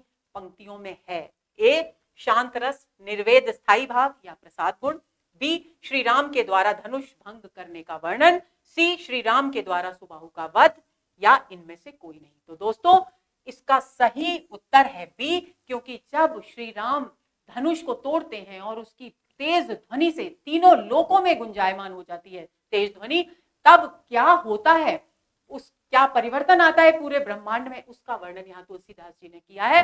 वे कहते हैं कि जैसे ही श्री राम के धनुष को भंग करने की ध्वनि सारे ब्रह्मांड में गूंजी, भरे भुवन कठोर रव, तो तीनों लोकों में बहुत कठोर रव यानी ध्वनि आवाज हुई। रवि बाजी, रवि यानी सूर्य, बाजी यानी घोड़े, जो सूर्य था वो अपने घोड़ों को लेकर मार्ग से हट गया, जिस मार्ग पर चल रहा था, घबरा करके ये क्या किस चीज की आवाज हुई, ये वो मार्ग से हट गया, विचलित हो गया। चिक्करहि दिग्गज, और दिशाओं रूपी हाथी जोर जोर से चिंगाड़ने लगे, यानी सारी दिशाओं में भय व्याप्त हो गया। डोल मही, पृथ्वी हिलने लगी। अहि कोल कूरम कलमले, और अहि यानी सर्प, वराह और कछुआ तीनों व्याकुल हो गए। कलमले यानी व्याकुल हो गए, जिनसे प्रार्थना की थी सीता जी ने धैर्य धारण करने की। सुर असुर मुनिकर, और आवाज इतनी तेज थी कि सुर यानी देवताओं ने, असुर यानी राक्षसों ने, मुनियों ने, सबने अपने कानों पर हाथ रख लिए, सकल विकल विचारही, और संपूर्ण विश्व में, संपूर्ण ब्रह्मांड में व्याकुलता विचरण करने लगी। कोदंड खंडेउ राम, तुलसीदास जी कहते हैं कि राम ने, श्री राम ने कोदंड यानी धनुष को भंग कर दिया, तोड़ दिया, खंडित कर दिया, और चारों ओर उनकी जय जयकार के स्वर वचन गूंजने लगे। तो इन पंक्तियों में श्री राम के द्वारा धनुष भंग करने का वर्णन किया गया है। आगे चलते हैं। सिय सुख ही बरनीय के ही भांति, जनु चातकी पाए जल स्वाति। पंक्ति में चातकी शब्द किसके लिए प्रयुक्त हुआ है? सीता जी के लिए, स्वाति के जल के लिए, सुख के लिए, या किसी के लिए नहीं? तो दोस्तों ए विकल्प यहाँ इस प्रश्न का सही उत्तर है। धनुष भंग होने के बाद सीता जी को जो आनंद, हर्ष, उल्लास प्राप्त हुआ, जो सुख प्राप्त हुआ, उसका वर्णन तुलसीदास जी कहते हैं, मैं भला किस प्रकार करूं? ऐसा लग रहा है मानो चातकी को स्वाति नक्षत्र की बूंद मिल गई हो, ऐसी, इसलिए चातकी यहाँ पर सीता जी के लिए प्रयुक्त हुआ है। ए विकल्प यहाँ इस प्रश्न का सही उत्तर है। आगे चले। तेहि अवसर सुनि शिव धनु भंगा, आयो भृगुकुल कमल पतंगा। पंक्ति में रेखांकित शब्द किसके लिए प्रयुक्त हुआ है? रेखांकित पद आपको दिख रहा होगा, भृगुकुल कमल पतंगा, ये रेखांकित है। ऑप्शंस है श्री राम के लिए, परशुराम के लिए, विश्वामित्र के लिए, शिव जी के लिए। तो परशुराम के लिए ये प्रयुक्त हुआ है शब्द। बी विकल्प यहाँ सही है, क्योंकि भृगुवंशी माने जाते हैं परशुराम जी। आगे चले। शांत बेस करनी कठिन, बरनि न जाय स्वरूप, धरि मुनि तरु जनु बीर रस, आयउ जह सब भूप। क्रोध में भरकर जब परशुराम जी धनुष यज्ञ की सभा में आते हैं, तब उस प्रसंग का यहाँ वर्णन किया गया है। काव्य पंक्तियों में किसके स्वरूप वर्णन किया गया है? हालांकि मैं संकेत आपको पहले ही दे चुकी हूँ, ए लक्ष्मण जी का, बी शिव जी का, सी परशुराम जी का, या डी श्री राम का। तो सी विकल्प यहाँ इस प्रश्न का सही उत्तर है। परशुराम जी के स्वरूप का वर्णन किया गया है। वे कैसे दिखाई देते हैं? शांत है, वेश तो शांत तपस्वियों का जैसा है, कठिन, करनी कठिन, लेकिन उनके कर्म बहुत कठोर हैं। बरनी न जाए स्वरूप, इसलिए ये जो अद्भुत मेल है कि मुनि का वेश और कर्म कठिन, कठोरता पूर्वक, तो इसके स्वरूप का वर्णन नहीं किया जा सकता। धरि मुनि तरु जनु वीर रस, तुलसीदास जी कहते हैं कि उन्हें देखकर ऐसा लग रहा है मानो वीर रस ही सब राजाओं के बीच में मुनि का रूप धारण करके स्वयं प्रकट हो गया है। तो सी इस प्रश्न का सही उत्तर है। आगे चलेंगे। नाथ संबुधन, भ कर लीजिए इसको, नाथ संबुधनु भंजन हारा, होई केउ एक दास तुम्हारा। यह कथन है परशुराम जी का, लक्ष्मण जी का, राजा जनक का, या श्री राम का? तो दोस्तों डी विकल्प यहाँ इस प्रश्न का सही उत्तर है। ये पंक्तियां श्री राम के द्वारा परशुराम जी से कही गई। जब वे क्रोधित होकर आए कि किसने ये शिव का धनुष तोड़ा है, तब उन्होंने कहा कि हे नाथ, हे स्वामी, शंभु के इस धनु यानी शिव जी के इस धनुष को तोड़ने वाला कोई एक आपका ही दास, आपका ही भक्त होगा। आगे चले। धनुष तोड़ने वाले को परशुराम जी ने किसके समान अपना शत्रु माना? तारक असुर के समान, सहस्त्रबाहु के समान, सुबाहु के समान, या मारीच के समान? तो दोस्तों बी विकल्प यहाँ इस प्रश्न का सही उत्तर है। उन्होंने कहा, ये पंक्तियां देखिए, सुनहु राम जहि शिव धनु तोड़ा, के हे राम सुन लो, जिसने भी शिव का धनुष तोड़ा है, सहस्त्रबाहु सम सो रिपु मोरा, वह सहस्त्रबाहु नामक राक्षस के समान मेरा शत्रु है। तो बी विकल्प इस प्रश्न का सही उत्तर है। आगे चलेंगे।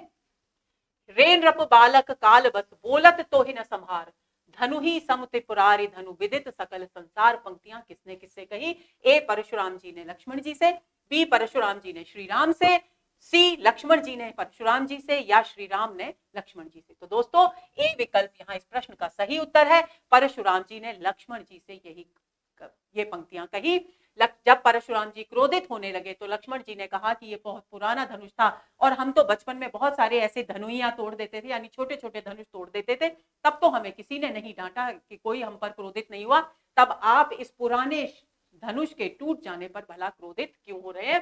तब उन्होंने उत्तर में कहा, रेन रप बालक, हे राजा के पुत्र, कालवश, तेरा काल बिल्कुल काल के वशीभूत होकर तू जो बोल रहा है इतना अनाप शनाप, और बोलते समय कुछ भी सोच नहीं रहा, इसका मतलब यह है कि तेरा समय अब निकट आ गया है।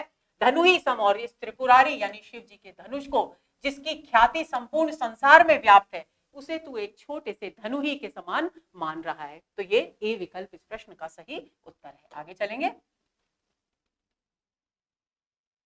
भानुवंश राकेश कलंकु किसे कहा गया है? ए श्री राम को, बी परशुराम को, सी राजा जनक को या लक्ष्मण जी को? तो डी विकल्प यहाँ इस प्रश्न का सही उत्तर है।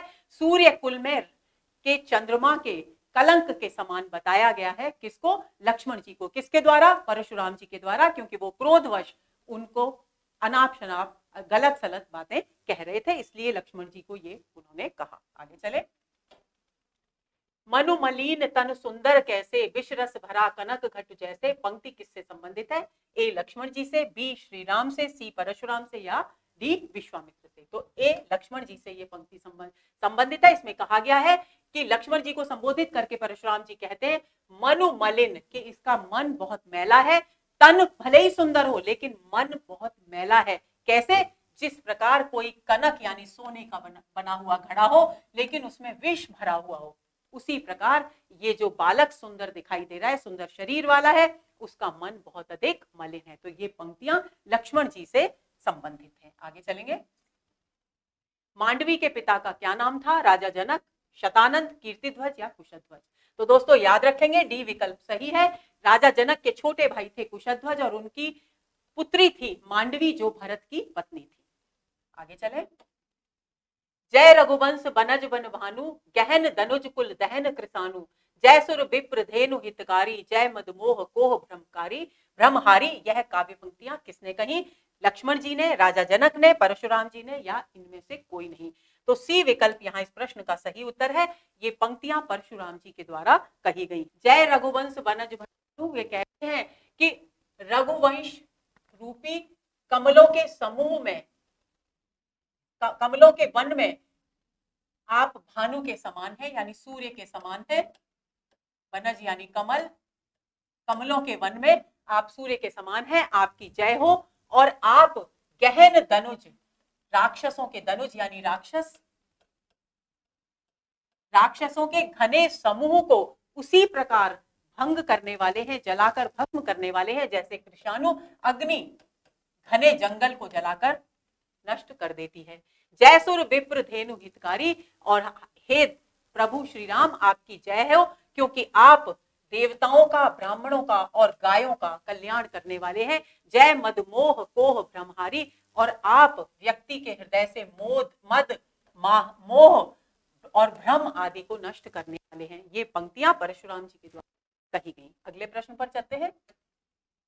करे प्रणाम तिन पाते दीनी, मुदित महीप आप उठलीनी, बारे बिलोचन बाचत पाती, पुलक गात आई भर छाती। प्रस्तुत काव्य पंक्तियों में किसकी मनोदशा का वर्णन किया गया है? राजा दशरथ, राजा जनक, माता कौशल्या या मुनि विश्वामित्र? तो दोस्तों ए विकल्प इस प्रश्न का सही उत्तर है। राजा दशरथ की मन स्थिति का यहाँ इन पंक्तियों में वर्णन किया गया है।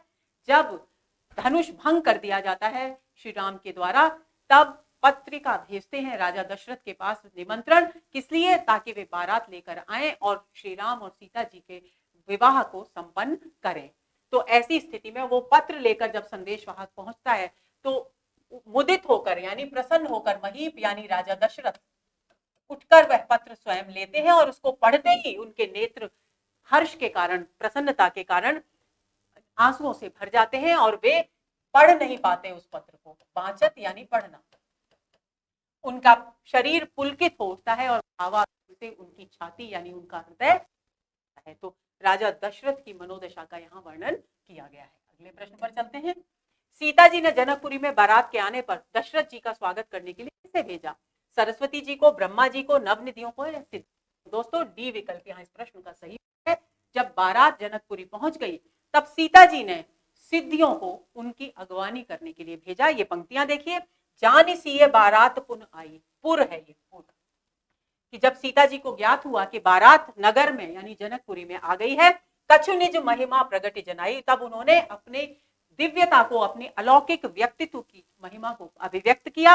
हृदय सुमिरे, और उन्होंने हृदय में सुमिर कर यानी स्मरण करके सारी सिद्धियों को बुलाया और उन्हें पठाई यानी भेजा। भूप यानी राजा दशरथ की पहुनाई यानी स्वागत करने के लिए भेजा। तो स्पष्ट है कि डी विकल्प इस प्रश्न का सही उत्तर है। आगे चलेंगे। तुलसीदास ने श्री राम को देखकर शीतल हुई बारात के संदर्भ में दशरथ जी के ए ब्राह्मण, क्षत्रिय, वैश्य, शूद्र वर्णों से, बी धर्म अर्थ काम मोक्ष से, सी 4 दिशाओं से, डी सतयुग त्रेता द्वापर और कलयुग से। तो दोस्तों बी विकल्प यहाँ इस प्रश्न का सही उत्तर है। धर्म अर्थ काम मोक्ष से तुलना की है तुलसीदास जी ने दशरथ और उनके चारों पुत्रों की। पंक्तियां देखिए, राम ही देख बारात जुड़ानी, राम को देखकर बारात इकट्ठी हो गई, उनके नेत्रों में को आनंद आ गया, प्रीति की रीत न जाति बखानी, और उनके हृदय में इतना अधिक श्री राम के प्रति प्रेम उमड़ा कि उसका वर्णन नहीं किया जा सकता। तुलसीदास जी लिखते हैं, नृप समीप सोहई सुतचारी, राजा दशरथ के समीप उनके सुत यानी उनके चारों पुत्र इस प्रकार शोभायमान हो रहे थे, जन धन धर्माधिक तनुधारी, यानी जिस प्रकार धन यानी अर्थ धर्म आदि पुरुषार्थ शरीर धारण कर यहाँ उपस्थित हो गए हों। तो यानी बी विकल्प यहाँ इस प्रश्न का सही उत्तर है। और प्रसंगवश एक बात और बता दूं मैं आपको दोस्तों, जनु वाचक शब्द का यहाँ प्रयोग हुआ है तो उत्प्रेक्षा अलंकार भी है। आगे चलते हैं। जिनकर नाम लेत जगमाही, सकल अमंगल मूल नसाही, करतल हो ही पदारथ चारी, तेईसिय राम कहेउ कामारी। प्रस्तुत कथन किसका है? ए राजा जनक का, बी पुरोहित शतानंद का, सी शिवजी का या डी ब्रह्मा जी का। दोस्तों ये शिवजी का कथन है। यहाँ कहा गया है क्योंकि जब श्री राम और सीता जी का विवाह होने लगता है तो सभी देवता उस अवसर को देखने के लिए आनंद पूर्वक वहां उपस्थित हो जाते हैं। तो शिवजी देवताओं से कहते हैं, जिनकर नाम ले तु जगमाई, कि जिनका इस संसार में जिनका नाम लेते ही सारे अमंगल यानी अशुभ जो भी बुरा होने वाला हो उसकी जड़, वो जड़ से समाप्त हो जाते हैं, नसाही मूल सहित नष्ट हो जाते हैं। करतल होई पदारथचारी, और जो इनका श्री राम का नाम लेते हैं उसे जो भी इच्छा होती है वे सारे के सारे पदार्थ उसके हाथों में उपस्थित हो जाते हैं यानी उसे प्राप्त हो जाते हैं। तेईसिय राम कहेउ कामारी, और इस प्रकार उन्हीं सिया और राम का यहाँ पर विवाह संपन्न हो रहा है। तो ये शिव जी का कथन है। आगे चलते हैं।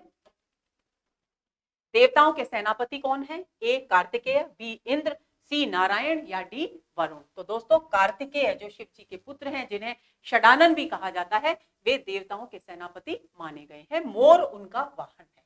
आगे चलें। क्यों करे विनय विदेहु कियो, विदेह मूरत सांवरी, कौन सा अलंकार है? उपमा, यमक, श्लेष या उत्प्रेक्षा। तो राजा जनक के संबंध में कही गई पंक्ति है दोस्तों। यहाँ विदेहु शब्द 2 बार आया है। क्यों करे विनय विदेहु, विदेहु का अर्थ है विदेह के राजा जनक, और यहाँ देह से रहित। देह से रहित होने का अर्थ ये नहीं है कि वे मृत्यु को प्राप्त हो गए थे, बल्कि यहाँ इसका व्यंजित अर्थ है सुध बुध खो बैठना। इस प्रकार विदेह शब्द 2 बार आया है लेकिन अर्थ अलग अलग है। तो ऐसी स्थिति में यहाँ कौन सा अलंकार हुआ? बी। तो बी विकल्प प्रश्न का ही उत्तर है। आगे चलें। तुम्हारी कृपा सुनहु मुनि राजा, भयऊ आज में पूरन काजा, पंक्ति दशरथ ने किससे कही? ए गुरु वशिष्ठ से, बी राजा जनक से, सी विश्वामित्र जी से या फिर शतानंद जी से। तो दोस्तों राजा दशरथ ने अपने कुल गुरु वशिष्ठ जी से ये पंक्तियां कही कि हे गुरु, हे मुनियों के राजा, आपकी कृपा से आप मेरी इस बात को, मेरी इस विनय को सुन लीजिए कि आपकी कृपा से आज मेरे सभी कार्य पूर्ण हो गए हैं, इसलिए मैं पूर्ण कर्म हो गया हूं। ये बात दशरथ जी ने गुरु वशिष्ठ से कही।